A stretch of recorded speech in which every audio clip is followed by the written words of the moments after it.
This is Democracy Now!, democracynow.org, The War and Peace Report. I'm Amy Goodman. The eyes of the financial world are on the small Mediterranean island of Cyprus today. The government of Cyprus has brokered a last-ditch $13 billion bailout deal with European officials to stave off the collapse of its banking sector. Under the deal, all bank deposits above approximately $130,000 will be frozen and used to help pay off the banking sector's debts. This will result in especially heavy losses for foreign depositors at the Mediterranean islands' banks, many of which are Russian. In addition, Cyprus's second-largest bank will be shut down. Protesters have described the deal as an economic World War III. Some economists say Cyprus is a harbinger of things to come in Europe and possibly even the United States. Cyprus's president described the deal as a painful one, but Europe Group Chair Jeroen Dijsselbloem praised the deal. The program will be based on ambitious measures in areas of fiscal consolidation, structural reforms and privatization. The authorities will also take decisive action to safeguard the stability of the financial sector, including bank resolution and deep restructuring measures concerning the two largest banks. A levy on deposits across the whole banking sector can and will therefore be avoided. An earlier version of the deal collapsed last week when Cypriots took to the streets to protest paying a tax of up to 10% on their life savings. The package called on Cyprus to impose a one-time tax on bank deposits as a condition for $13 billion in rescue money. The plan led to mass demonstrations as well as panicked bank withdrawals as Cypriots rushed to protect their savings. On Sunday, the island's central bank imposed a €100 per day withdrawal limit on bank accounts, which led to a fresh round of protests. If we can take €100 today with what the Eurogroup has decided for the Cyprus nation, we will not have nothing in the coming months and years, and that will be the same for many years. The only solution is to find a solution outside from Troika and the IMF and stand on our feet on our own, because it looks like our friends in Europe are not supporting us at all. Well, for more, we're joined right now by Richard Wolff. He's Professor Emeritus of Economics at the University of Massachusetts Amherst, visiting professor at New School University here in New York, and hosts a weekly program on WBAI 99.5 in New York City called Economic Update every Saturday at noon. He's the author of a number of books, including most recently Democracy at Work, A Cure for Capitalism. Richard Wolff, welcome back to Democracy Now! Why is Cyprus so significant?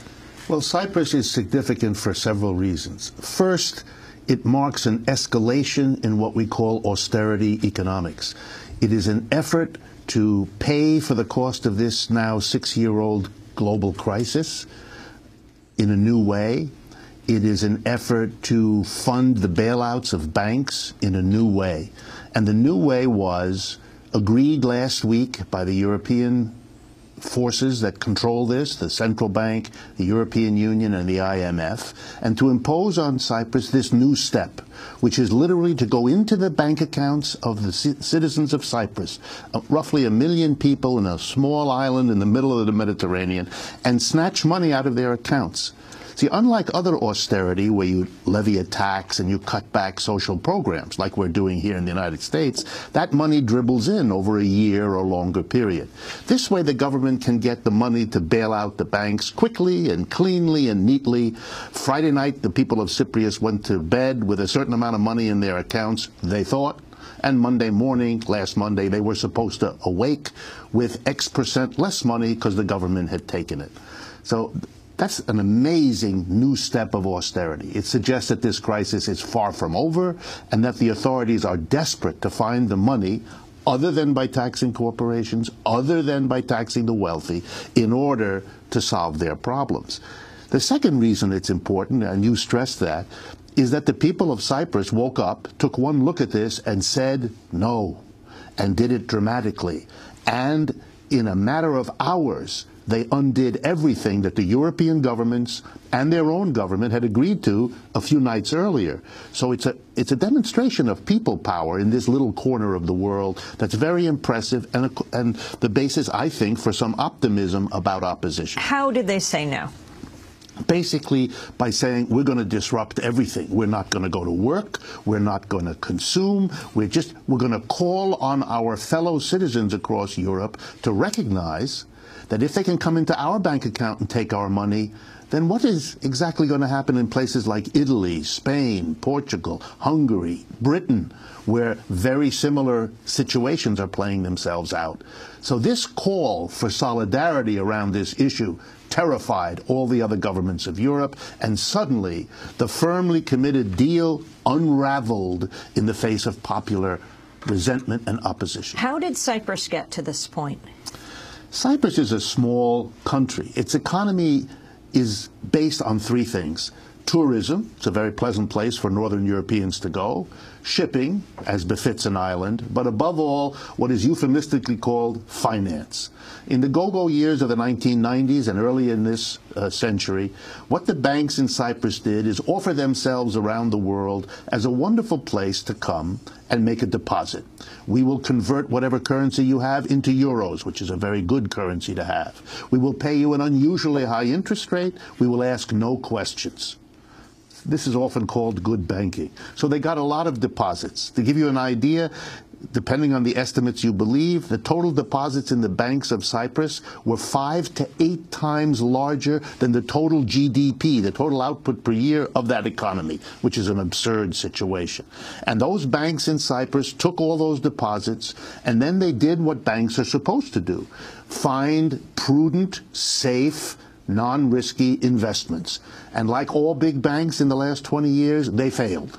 They found bad investments. They didn't do it prudently. They misassessed the risk, and then the banks fell apart. Since that's an outsized part of the Cyprus economy, the whole Cyprus economy, already impacted by this crisis with less tourism and less shipping, now saw its banks defunct, bankrupt basically, and appealed to Europe to bail them out, which is the standard procedure now in Europe as these economies have such trouble. Despite widespread opposition to the deal by the residents of Cyprus, Cyprus's parliament will not need to approve today's deal with international lenders. That's because the parliament passed the necessary legislation to implement the bailout last week. On Friday, the governor of the Cyprus Central Bank warned political leaders that the country would face a disorderly bankruptcy unless they approved the bailout. All of the elements that the Central Bank of Cyprus contributed must be voted for immediately, and as they are, for two basic reasons. First, so that a very positive message is sent abroad, which will help in an agreement soon with the Troika. And secondly, it is absolutely necessary that the Central Bank of Cyprus has the right legal tools to allow it to handle the crisis which the Cypriot economy is facing. Richard Wolff, can you respond? Yes, this is blackmail. This is basically the officials of the banks and the political leaders going to the mass of people and saying to them, this awful deal that makes you, who had nothing to do with the crisis and didn't get any bailout, pay the costs of the crisis and the bailout. You must do this, because if you don't, we will do even more damage to you and your economy. So give us your deposits, give us your money, pay more taxes, suffer fewer social programs, because if you don't, we will impose even worse on you. It's a basic idea of austerity across the board and in our country too. And I think it's the confrontation of a system that does not work with the mass of the people saying, we will go down and take you with us unless you bail us out. Explain whose money it is. It's amazing, you know. The way this works, the plan, which is still on the board, is to go into the accounts of depositors. Remember, a depositor puts his or her money, whether they're a business or an individual, in a bank under the notion that it's guaranteed, it's insured, and it's safe. Otherwise, you wouldn't put your money there. It takes these people's money, thereby destroying all confidence and feelings of insurance or security, and the government will take that money, and the government will then, in the language of these politicians, recapitalize our banks and restructure them Translated into simple English, they're going to take the depositors' money and bail out the banks. In other words, the money leaves the account of the depositor, you and me, and goes into the account of the bank itself. It is the banks, through the government, stealing from their own depositors. It is stunning as an economist to watch it. It's the opposite of a bank guaranteeing your deposit. It's a bank looting your deposit in their own bank. It's an extraordinary study in how extreme this crisis is, that they would have to go to such an extent and risk the blowback that you already see in Cyprus and that is building in other countries as they confront similar measures. And the significance of the second largest bank being closed?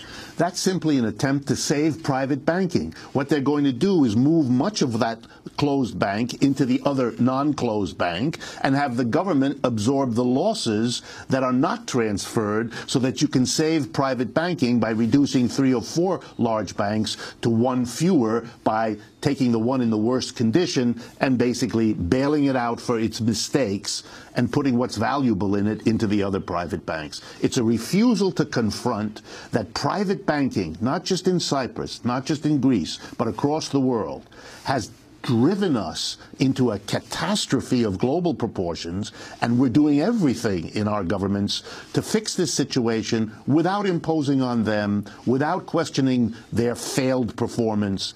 It's an amazing study in how to solve a problem by refusing to confront its cause. We're talking to Professor Richard Wolff, Professor Emeritus, University of Massachusetts Amherst, now at New School University in New York, has written a number of books. His latest is Democracy at Work, A Cure for Capitalism. We'll go from Cyprus to the economy in Europe and the economy right here in the United States. And what exactly does he mean, a cure for capitalism? Stay with us. Thanks so much for watching this report from Democracy Now!, your daily independent global news hour. We don't accept advertising or corporate funding, but rather rely on donations from viewers like you. Please make your contribution by visiting democracynow.org. We need your support today to keep bringing you this hard-hitting, in-depth reporting.